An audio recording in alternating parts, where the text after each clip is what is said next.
Abagore ni bamwe mu bantu bagirirwa igikundiro n'abo babyaye, gusa si kuri bose kubera yuko hari urundi ruhande rw'umwijima abantu tutabona. Saa moya zirenzeho iminota 46 ku wa 3 z'ukwa munani 2024, ikinyamakuru igihe cyasohoye inkuru maze kiyiha umutwe ugira uti abagore basaga 4,000 mu Rwanda bafashijwe gukuramo inda mu myaka ine ishize.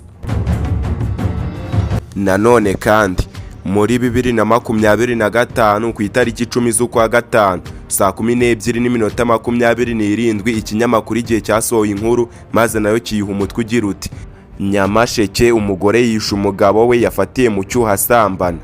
Muri uwo mwaka kandi ku itariki 19 z'ukwa gatatu 2025 saa 4:08 ikinyamakuru Nyarwanda nacyo kiti Karongi umugore yishe umugabo we ahita yihamagarira ubuyobozi. Ibi ngibi ni ibimenyetso simusiga bigaragaza n'ubwo abagore ari abanyemuhwe bakaba abanyembabazi, ariko ku rundi ruhande hari abandi bagore badateye gutyo. Ibi ngibi bituma twibaza amagereza bafungirwamo nyuma yo gukora ibyaha bikakaye gutya by'iyicarubozo ndetse n'iby'inyokomuntu. Ni mu nyemerere turebere hamwe gereza 5 mbi ku mugabane wa Afurika zifungirwamo abagore. Ni hamwe havugirwa induru hagahora imiborogo y'abatabaza ariko ntihagire umuntu ubumva. Ni hamwe usanga hari abakobwa bafatwa ku ngufu n'abatarabakoye. Izi gereza nta mikino, nta mishinyiko, ni mu gihome, kubona izuba ni rimwe mu cyumweru. Ibi bituma umugore wese ugiye gufungirwa muri imwe muri izi gereza asigara asezeye umuryango akagenda nk'utazagaruka. Ahangaha turaza guhera ku mwanya wa 5 tugana imbere. Bahaye ikaze mwese Dive Corentin niko nitwa.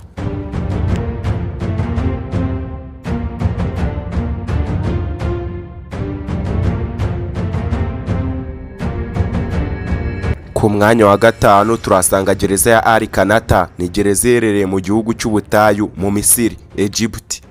Iyi gereza ni umusaraba ku mfungwa z'abagore zifungirwamo.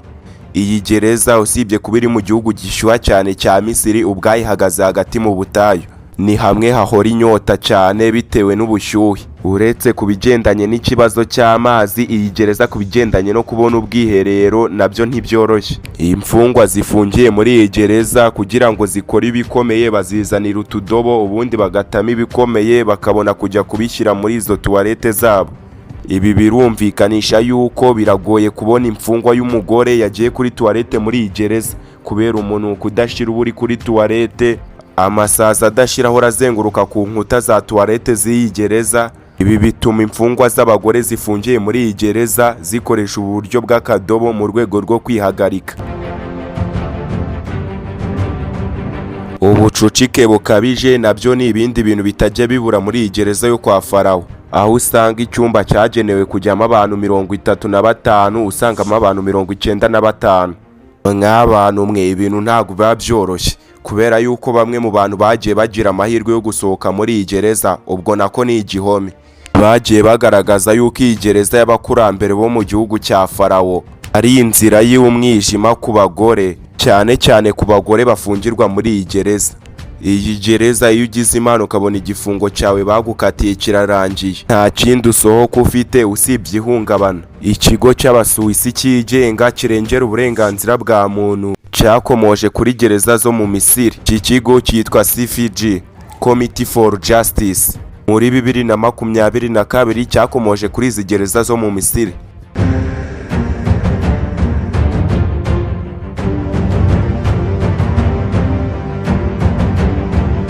Ku mwanya wa 4 turasanga gereza y'abagore ya Kabwe muri Zambia. Iyi gereza hanini yakira abagore benshi bakatiwe igihano cy'urupfu.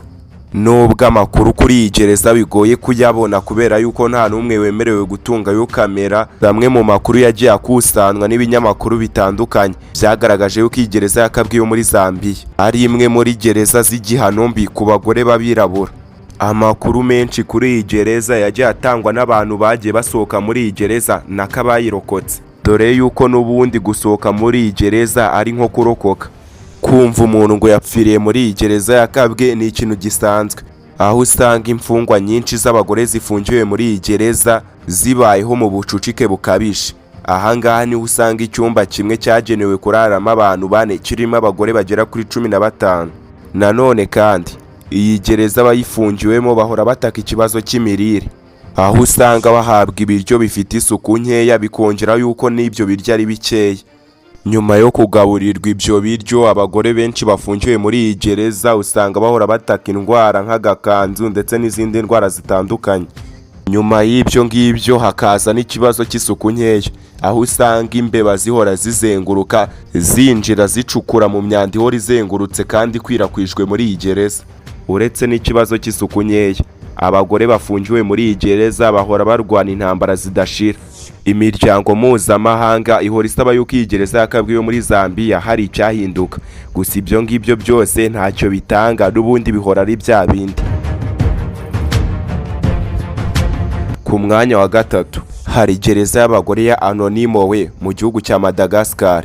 Iyi gereza yo irihariye ukwayo kubera yuko ari imwe muri gereza mbi muri Afurika zifite ubucucike bwinshi cyane, aho usanga imfungwa z'abagore zifungiwe muri iyi gereza zihora zigerekeranye nk'ibitoki. Ubwo ndavuga bya bitoki bamaze gutara cyangwa ibishyimbo bigerekeranye.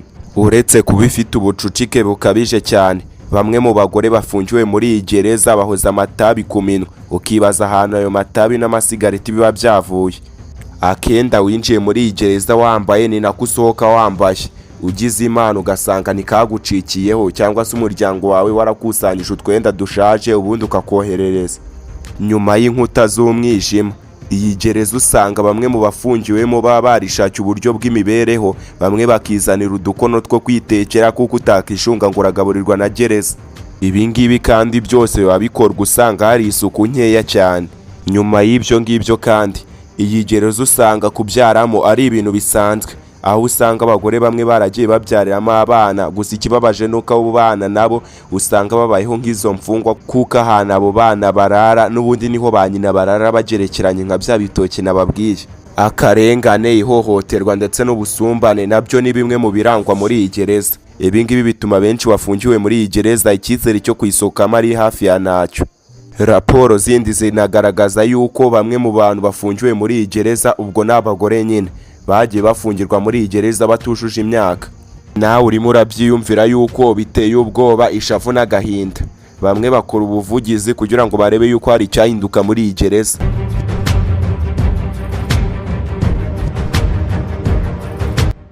Ku mwanya wa kabiri turasanga gereza ya Freetown muri Sierra Leone. Iyi gereza yo kuyijyamo uri umukene ni nko kukohereza mu kuzimu uri muzima. Nubwo yitwa yuko ari gereza y'abagore, ntiwumve yuko ifungirwa babandi bakoze ibyaha biremereye nko kwica, kugambanira ndetse n'ibindi byaha bikomeye cyane. Hano usanga hafungiwemo babagore bacuruza mu mihanda, abagore barimo baratembera, bamwe bakitwa ko ari inzererezi, bityo bagafungwamo imyaka myinshi bazira kubura ubutabera bubarenganura. Iyo usomye inyandiko z'ikigo bita Decriminalize Poverty and Status, kimwe mu bigo bishinzwe kurenganura abakene bafungwa, usanga mu nyandiko zabo bagira bati gereza ya Freetown, gereza y'abagore, ni gereza ibumbatiye abagore bagera kuri 90. Abo bagore bose bakaba bari kumwe n'abana babo. Ndakeka ibyo ngibyo bamaze kubyumva. Nubwo iyi gereza icumbikiye bamwe mu bagore bagiye bakora ibyaha biremereye cyane, gusa hari bamwe muri iyi gereza bagiye barengana cyane, aho usanga baragiye bafungirwa ibyaha byoroshye nko gukora ubuzererezi, imyitwarire idakwiye ndetse no kunanirwa kwishyura imyenda. Izo ni zimwe mu nyandiko zivuga kuri iyi gereza. Iyi gereza nayo ubuzima ntibworoshye, aho usanga isuku ari nkeya, ugasanga bamwe mu bahafungiye babayeho mu buzima bubi, aho usanga bamwe mu bahora bategereje yuko baza kugaburirwa bicwa n'inzara rwose. Ahangaha ni usanga imfungwa zimwe zitangira kwishakira uburyo bw'imibereho nko kwitekera ndetse n'ibindi. Kandi ibyo ngibyo byose nkubwira ni ibya babandi bafite kivugira. Ubwo ngubwo nayo hita ushyira mu nyurabwenge yawe utekereze kuri babandi bafungiwemo bazira ubusa kandi baturuka mu miryango iciriritse. Ikiyongera kuri iyi gereza nuko iyo ugerageje gukora agakosa gatoya, bahitamo kugufungira mu tuzu dutoya, hamwe usanga nta rumuri, nta bwiherero, nta mazi, nta n'umwe wo kuvugana nawe, ukisanga muri umwe. Bamwe mu bagore bafungiwe muri iyi gereza bari kumwe n'abana babo. Ibi ngibi bituma abo bana nabo bakurira mu buzima bubi bwo mu gihome nyine.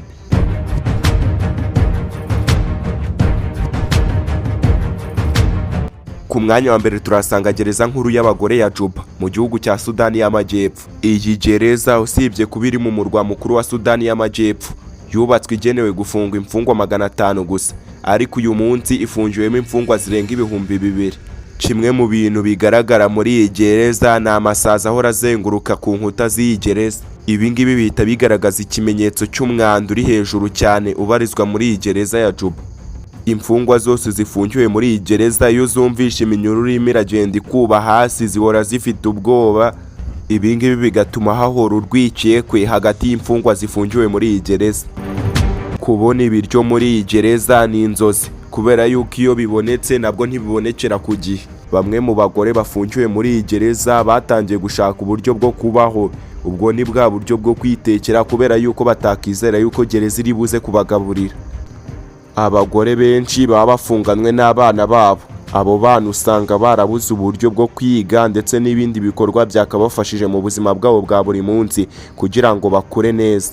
Ikibabaje nuko imfungwa zifungiwe muri iyi gereza ya Juba zihora mu mwijima. Niyo bagerageje kuzihereza agahenge kugira ngo zijye ku zuba, zigenda ziziritswe iminyururu ipima ibiro 100. Ibi ngibi bituma no gutera intambwe ubwabyo biba byabaye ikibazo gikomeye cyane. Uwafungiwe muri iyi gereza niwe wakubwira inkuru yayo neza, kubera yuko uwinjiye wese atemba itoto muri iyi gereza asohokamo yarananutse yarashizemo. Ibyo ngibyo ubwabyo ntibiba bihagije, kubera yuko abatoga adakorerwa isuku ndetse n'ibindi bigiye bitandukanye. Asohokamo afite impumuro idasanzwe abenshi twita gahuyu. Ikindi wamenya kuri iyi gereza nuko ariyo gereza ishyirwamo abagore bakatiwe igihano cy'urupfu muri Sudani y'Amajyepfo. Ikindi kibabaje cyane kuri iyi gereza nuko bamwe mu bafata ibyemezo muri iyi gereza atari abanyasudani y'Epfo, ahubwo usanga bamwe ari abanyamahanga. Ibi ngibi byiyongeraho yuko hari n'ababa barenganye bafungiwe muri iyi gereza barakoze ibyaha biciriritse nk'ububandi, ubujura ndetse n'ibindi byaha, ariko ugasanga benshi bafungirwanye n'abandi bagiye bakora ibyaha biremereye nko kugambana, ubwicanyi ndetse n'ibindi byaha biremereye cyane.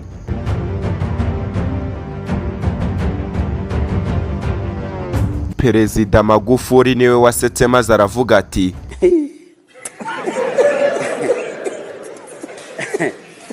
aha igikurikiraho uzakimbaze. Dive Korante nje niko nitwa, ndabashimiye.